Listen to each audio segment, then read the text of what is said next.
Halo semuanya, ketemu lagi sama aku Muti. Sekarang aku lagi di Universitas Pajajaran. Nah, sekarang kita kedatangan salah satu narasumber dari Unpad yang akan sharing kepada kita tentang bagaimana perkuliahannya di sini. Nah, boleh teh perkenalkan dirinya dulu. Nama saya Laksmi dari Teknologi Pangan 2017. Nah, jadi kita kedatangan Teh Laksmi dari Teknologi Pangan Unpad ya, Teh ya. Nah, Teh selama kuliah di sini udah berapa lama nih, Teh? Udah berarti mau jalan ke 3 tahun. Udah mau jalan ke 3 tahun. Nah, jadi Tekpang ya? Ya, Tekpang itu belajarnya apa aja sih, Teh, secara garis besar? kalau belajar sih secara garis besar tuh pasti lebih banyak ke kimia ya, kimia sama biologi sebenarnya. Tapi kayak ada beberapa mata kuliah yang emang ke fisika sama ke matematikanya. Karena kita sebenarnya nggak cuma belajar tentang pangannya sendiri, tapi kita juga belajar tentang ekonominya, terus kita juga belajar tentang kayak lebih ke sosial ya, karena indera perasa dan kesukaan orang kan tiap orang tuh beda-beda. Oh, jadi lengkap ya, Teh, gitu ya. Ada hitungannya juga gitu ya. Ada ekonominya juga gitu ya. Nah, terus Teh pas kuliah itu ada nggak sih kayak stigma negatif atau kurang betul gitu yang dilayangkan orang lain ke jurusan ini? Paling stigmanya kalau misalkan Tekpang pertama kali daftar pasti dibilangnya kita mirip Tata Boga, kita yang masak-masak setiap saat. Terus habis itu kita mirip sama teknik industri karena lebih mentingin gimana sih pengemasan segala macamnya. Terus kita juga sering dibilang kayak ilmu gizi ya, karena emang merhatiin banget tentang gizinya. Tapi kalau di Tekpang sendiri sebenarnya nggak salah sih stigma itu, cuma kayak lebih ke irisan. Kita ada beberapa mata kuliah yang emang masak-masak setiap praktikum, karena tapi di sini bukan, kalau di Tata Boga kan lebih mungkin estetikanya, keindahannya sama lebih ke rasa. Kalau kita tuh nggak cuma itu sih, tapi lebih ke kayak kita dapat bahan pangan nih, tapi nanti kandungan gizinya segini, pas nanti kita sajiin atau kita buat jadi suatu produk, nanti harus si nilai gizinya tuh seminimal mungkin buat turunnya. Jadi nggak cuma rasa sih sebenarnya, di kandungan di dalamnya, terus mikotoksinnya, terus kayak nilai-nilai yang di dalam produknya juga diperhatiin. Oke, jadi itu yang ngebedain teknologi pangan sama jurusan-jurusan lain yang mungkin banyaknya kayak disamain gitu, padahal enggak ya. Nah, terus Teh kalau tugas-tugasnya nih, Teh, waktu kuliah kayak gimana sih, Teh? Tugasnya sebenarnya normal aja sih, kayak mungkin fakultas-fakultas lain. Cuma kita lebih di penerapan. Kayak tugas-tugas mungkin kita emang mungkin karena banyak banget alumni yang entrepreneur juga, terus emang banyak juga yang mata kuliah yang mengarah ke bisnis, ekonomi sama ke gizi. Paling lebih kita diterapin gimana caranya bikin produk yang bagus kayak gitu. Terus yang kita dilatih gimana caranya inovatif buat membuat suatu olahan yang biasanya kayak ini biasanya dijadiin limbah, jadi ini tuh kita memanfaatkan itu. Terus habis itu bisa juga kita tuh sebenarnya kalau misalkan lebih sering mungkin kayak biasa aja sih, kayak lebih ke dosen mengajar, kita mendengarkan. Terus kadang juga kita kita diwajibkan untuk membuat artikel-artikel untuk ya lebih lebih mengenalkan ke yang luar lah, kalau misalkan teknologi pangan tuh semakin berkembang. Jadi teorinya ada, ke praktiknya juga ada ya, lengkap banget ya, Teh. Nah, terus Teh dari selama kuliah di sini gitu ya, mata kuliah favorit Teh dan dosen favorit Teh itu siapa, Teh?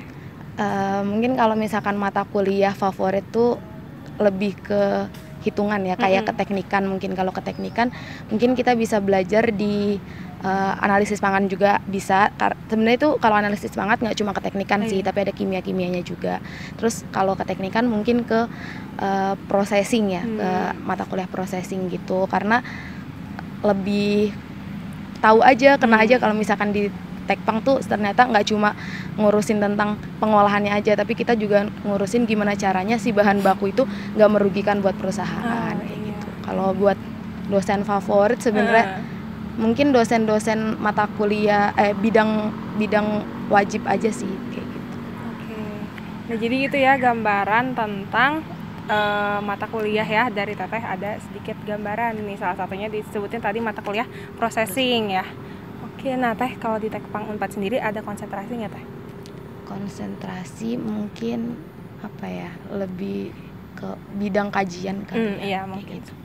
Bidang kajian kan kita dibagi jadi 4. Ada mikrobiologi pangan, ada yang kimia pangannya, ada keteknikan tadi, keteknikan pengolahan pangan, sama teknologi pengolahan pangan. Jadi mungkin konsentrasinya itu yang nanti bakalan mungkin kalau dari mahasiswanya sendiri pasti itu yang buat nanti skripsinya, buat yang kayak gitu. Nanti mungkin bisa juga jadinya ke profesi yang akan diambil mungkin. Oh iya gitu. Oke, nah Teh, kalau misalnya selama kuliah di sini, tantangan terberat apa nih yang pernah dirasain gitu? Paling tantangan terberat tuh karena kita tuh banyak banget mata kuliah yang harus menuntut kita buat inovatif sebenarnya. Itu sih yang agak susahnya. Terus ada juga yang biasanya emang dosen tuh hanya memberikan sekilas, kita harus menggali lebih. Tapi ya itu balik lagi ke individunya sih. Tapi kalau yang buat pengalaman pribadi saya sih, kalau yang terberat emang disuruh gimana caranya kita membuat suatu produk yang nggak anti mainstream, tapi nilai jualnya rendah tapi nilai gizinya tinggi. Oh gitu. Jadi mahasiswa-mahasiswa Tekpang ini dididik untuk selalu berinovasi gitu ya Teh. Hebat ya. Nah Teh, kalau alumninya nih banyaknya itu sebarannya gimana gitu, kerjanya di bidang apa? Kalau buat alumni sendiri sebenarnya kan kalau dibandingkan dengan universitas lain kan sebenarnya kita tuh dibagi jadi 2 sebenarnya. Maksudnya secara se-Indonesianya ya, ada food science sama food technology. Nah, kalau food science itu mungkin bisa di kayak riset and development-nya. Jadi kayak lebih ke kita gimana caranya membuat inovasi produk, kita bikin formulasi itu tuh biasanya tuh kerjanya R&D.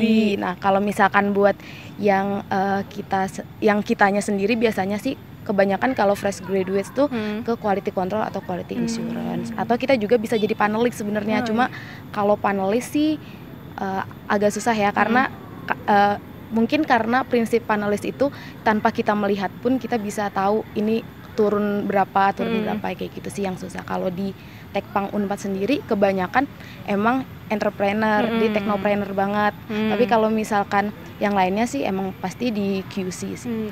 Karena diajarkan juga untuk selalu berinovasi gitu ya Teh. Jadi banyaknya menjadi entrepreneur, terus jadi QC juga, dan masih banyak bidang-bidang lainnya yang bisa ya diambil oleh lulusan dari Tekpang. Nah, kalau Teh ada tips and trick nggak sih buat maba-maba atau adik-adik SMA nih yang pengen masuk Tekpang Unpad? Sebenarnya tips and trick tuh lebih ke cara belajar di Tekpang. Cara belajar di Tekpang mungkin sebenarnya balik lagi sih ke individunya tadi. Kita harus suka dulu sama Tekpangnya. Soalnya ada beberapa juga yang mungkin kan orang pasti mikir, oh kalau misalkan Tekpang pasti bakalan ke science tech ya, orang-orang science tech, terus yang pasti orang-orang yang bisa kimia segala macam. Tapi enggak sih, karena ada beberapa juga di teman saya juga itu tuh isinya kayak anak-anak ekonomi dulunya, terus anak-anak elektro yang kayak gitu-gitu. Jadi emang harus suka dulu. Nanti mungkin emang awal-awal mungkin penyesuaian kayak belajarnya emang agak balik lagi ke SMA mungkin. Jadi kayaknya lebih diarahin dulu sih, kalian tuh minat nggak sih sama Tekpangnya gitu. Karena di awal-awal semester pun, semester 1 dan 2 itu sebenarnya mengulang lagi pelajaran di SMA. Seperti kayak misalkan kimia dasarnya, terus biologi dasar, sama fisika kayak gitu aja. Jadi belajar dari awal gitu ya Teh istilahnya, dan harus harus tahu dulu nih kita suka atau enggak sama jurusan ini untuk maba-maba Tekpang. Nah Teh, harapan dan rencana Teteh ke depannya selalu gimana Teh? Mungkin kalau aku pribadi sih pasti pengennya sih setelah lulus mau cari kerja dulu sambil mungkin akan membuka usaha, karena kayak sayang aja gitu tidak ada penerapan gitu kalau misalkan kita ikut ke orang aja gitu. Tapi kalau misalkan buat terdekat sih ya pasti mau ke bidang yang aku pengen aja. Amin, semoga terwujud ya Teh semua rencana cita-cita Teteh ke depannya nanti. Nah mungkin segitu sharing dari Teh Laksmi dari mahasiswa Tekpang Unpad. Terima kasih banyak, sampai jumpa lagi.